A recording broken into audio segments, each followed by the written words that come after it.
Assalamualaikum warahmatullahi wabarakatuh. Salam bahagia, salam persatuan bagi seluruh masyarakat Batam dan masyarakat seluruh Indonesia.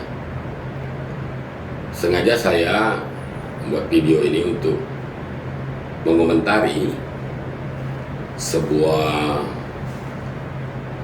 video yang saya terima atau berita yang sempat viral di Batam, yaitu rapat di Kementerian Keuangan yang dipimpin Bapak Menteri Keuangan yang dihadiri oleh kantor Kemenko Perekonomian, BP Batam, dan investor. Dalam hal ini Saudara Maruf PT Wiraraja, yang ada perusahaannya juga, saya tidak hafal namanya, Marubeni atau apa. Nah, di dalam video itu kan terjadi diskusi atau dialog yang dipimpin Menteri Keuangan, terutama menyangkut statement dari pimpinan BP. Dalam hal ini disampaikan oleh Wakil Kepala BP menjawab apa yang menjadi persoalan berkaitan dengan PSN di Galang. Pak Maruf menjelaskan itu. Tetapi yang menggelitik saya, statement Wakil Kepala BP yang menyatakan bahwa proyek PSN itu menyentil sedikit tentang Partai Golkar. Saya sengaja membuat video ini untuk mengomentari itu. Pertama, saya selaku kader Partai Golkar, dalam hal ini saya pengurus DPD Partai Golkar Provinsi Kepulauan Riau, tergelitik. Ternyata Pak Maruf mendapatkan proyek PSN kayaknya seperti ada hubungan dengan keanggotaan dia di partai selaku ketua DPD Partai Golkar, yang kebetulan Menko Perekonomian pada periode sebelumnya adalah ketua umum Partai Golkar. Nah, saya perlu mengklarifikasi itu, bahwa sepengetahuan saya tidak pernah ada pembicaraan bahwa proyek itu adalah proyek Partai Golkar. Dan ini juga menurut saya yang harus diklarifikasi Saudara Maruf.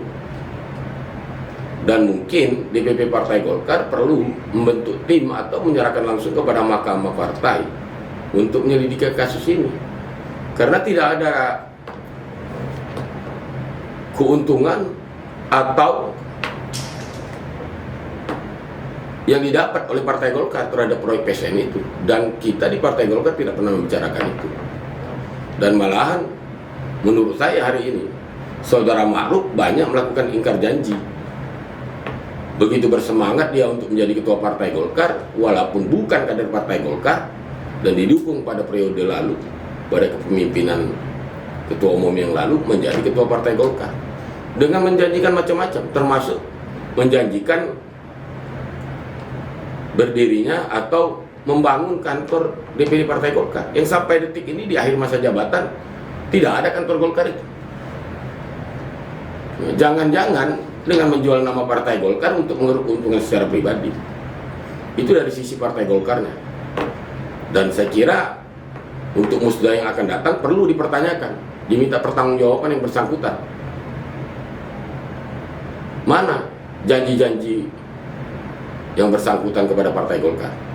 Apakah sudah terpenuhi atau belum? Berkaitan dengan proyek PSN itu juga harus dijelaskan di mana posisi yang bersangkutan. Apakah memang mendapatkan itu karena jabatan selaku ketua DPD Partai Golkar? Harus dikelirkan itu. Kenapa? Kalau tidak dikelirkan, ini akhirnya merembet ke berbagai hal, terutama yang hari ini yang diperjuangkan masyarakat. Aspirasi masyarakat Batam hari ini tidak bicara tentang kepentingan politik partai tertentu. Itu yang perlu saya klarifikasi. Terus menyangkut isi pembicaraan dalam rapat Menteri Keuangan bersama BP dan perusahaan Wiraraja itu, pada kesempatan ini saya ingin menyampaikan apa yang disampaikan oleh Ibu Wakil Kepala BP itu benar sekali. Di mana benarnya? Loh, itu proyek PSN, proyek strategis nasional. Artinya itu menjadi fokus dan concern nasional. Seharusnya dari sisi pembiayaan, perizinan dan segala macam, karena proyek strategis, maka penanganannya juga secara strategis. Ternyata PSN itu meminta dibangunkan infrastruktur, membayar kewajibannya saja belum. Patut dipertanyakan, akan membebani anggaran pemerintah. Di saat pemerintah sekarang tidak baik-baik saja menyangkut keuangan, menyangkut ekonomi. Untuk itu, saya kira perlu ditinjau kembali penetapan PSN itu. Dan ini juga membuktikan tentang penetapan PSN. Ternyata begitu mudah dan gampangnya sebuah proyek itu ditetapkan sebagai PSN. Hanya mengandalkan Permenko kalau menurut Wakil Kepala BP. Tapi belakangan saya dapat informasi itu Kepres, keputusan Presiden tentang PSN. Nah, Batam telah pre-trade zone sebagaimana disampaikan oleh Wakil Kepala BP. Untuk apa PSN lagi? Dan ini juga membuat kita tergelitik. Ternyata kan menyangkut lahan juga.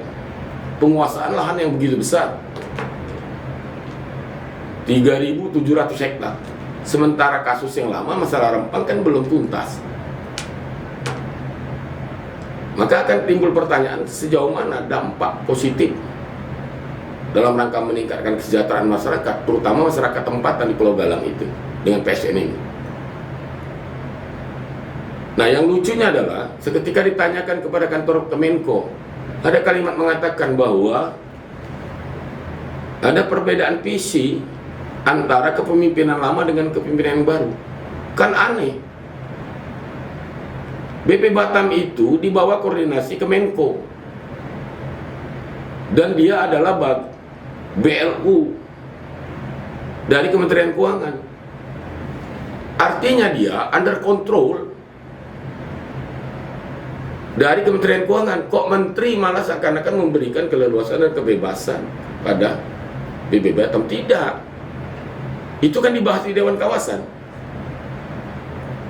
Pada periode lalu, pada masa Presiden Joko Widodo, yang Menko-nya adalah Pak Darmin Nasution, saya pernah duduk sebagai tim teknis Dewan Kawasan. Jadi saya tahu semua hal-hal yang menyangkut teknis operasional BP Batam itu dibahas oleh tim teknis. Hal-hal yang strategis, yang fundamental dibahas oleh Dewan Kawasan. Dewan Kawasan itu terdiri dari Menko dan beberapa menteri, termasuk Menteri Keuangan yang pasti ada. Anggotanya adalah salah satu diantaranya adalah Gubernur, Kepri, dan Ketua DPRD. Nah, belakangan ini saya tidak melihat aktivitas itu. Sejauh mana peran Gubernur mewarnai kebijakan di BP ini, dan Ketua DPRD selaku mewakili rakyat, mewakili masyarakat Kepulauan Riau. Untuk itu, menyangkut PSN yang berada di Galang itu, saya kira sudah sewajarnya untuk dilakukan evaluasi. Termasuk PSN yang lain, evaluasi secara menyeluruh. Apa memang diperlukan PSN itu? Kalau PSN itu bakal membebani lagi pemerintahan di bawah, saya kira tidak fair dan tidak objektif. Nah, menyangkut disebutnya Partai Golkar dalam pertemuan itu, menurut saya DPP harus mengambil alih ini untuk melakukan investigasi. Ini proyek swasta atau memang ada hubungan dengan Partai Golkar, atau Partai Golkar mendapat keuntungan dari sana? Kami selaku kader Partai Golkar di Provinsi Kepulauan Riau bertanya, kalau memang mendapatkan sesuatu dari itu, mana buktinya?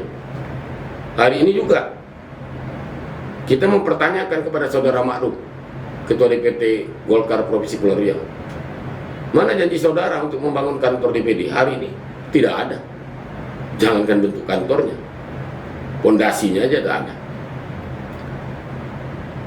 Saya kira itu mungkin yang perlu saya sampaikan. Kenapa? saya memandang perlu memberikan keterangan ini karena perjuangan kami hari ini, perjuangan masyarakat Batam tentang penghapusan WTO di lahan perumahan dan komersil, yang outputnya kita harapkan pemerintah dapat menerbitkan sertifikat hak milik di lahan perumahan masyarakat Batam, di dalam lahan non komersil, tidak dicampur adukan dengan kepentingan-kepentingan sebuah partai tertentu. Artinya ditunggangi oleh kepentingan partai. Tidak. Aspirasi kami ini murni tentang hak dan kepentingan masyarakat Batam. Dan saya selaku kader Partai Golkar tidak mau dibentur-benturkan oleh kepentingan oknum saja mengatasnamakan partai, sehingga